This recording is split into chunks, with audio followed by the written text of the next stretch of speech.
இன்றைக்கி நம்ம பார்க்க போகிற வீடியோ பார்த்திங்கன்னா கருவேப்பிலை சாதம் எப்படி செய்யணும்னு பார்க்கலாம். நான் போய் தோட்டத்தில் கருவேப்பிலை ஃப்ரெஷ்ஷாக வந்து கட் பண்ணி எடுத்துகிட்டு வந்துருக்கேன். சாதத்தை இது மாதிரி ஆற வச்சுட்டு இப்போ கருவேப்பிலையை பேனில் போட்டு இது மாதிரி நல்லா வறுத்து எடுத்துக்கலாம். நம்ம கையில் அழுத்தினோம் அப்படின்னா தூளாக ஆகணும், அந்தளவுக்கு வறுத்து எடுத்துக்கணும். இப்போது மிக்ஸி ஜாருக்கு மாற்றி அரைச்சி எடுத்துக்கலாம். இப்போது 3 டேபிள் ஸ்பூன் எண்ணெய் ஊற்றி கடுகு போட்டு உளுந்து பருப்பு, கடலைப்பருப்பு, வேர்க்கடலை, வறுத்த வேர்க்கடலை, பச்சை மிளகாய், காஞ்ச மிளகாய், முந்திரி, கருவேப்பிலை, மஞ்சத்தூள், பெருங்காயம் எல்லாத்தையும் போட்டு நல்லா மிக்ஸ் பண்ணி விட்டுக்குங்க. இப்போது கொஞ்சமாக புளி தண்ணி கெட்டியாக ஊற்றிக்கலாம். இல்லை பேஸ்ட்டு கூட நம்ம புளி பேஸ்ட்டு கூட 1 டேபிள் ஸ்பூன் ஊற்றிக்கலாம்.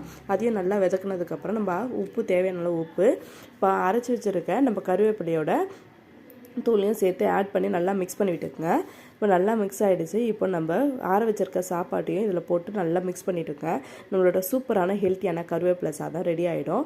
நம்ம வந்து எல்லா குழம்புங்கள்லையும் கருவேப்பிலை யூஸ் பண்ணுறோம். ஏன் அப்படின்னா அது உடம்புக்கு ரொம்பவே நல்லதுன்னு. இன்னும் நம்ம அந்த கருவேப்பிலை சாதம் சாப்பிட்டோம் அப்படின்னா ரொம்பவே நல்லது. நீங்களும் சாப்பிட்டு பாருங்கள். தேங்க்யூ.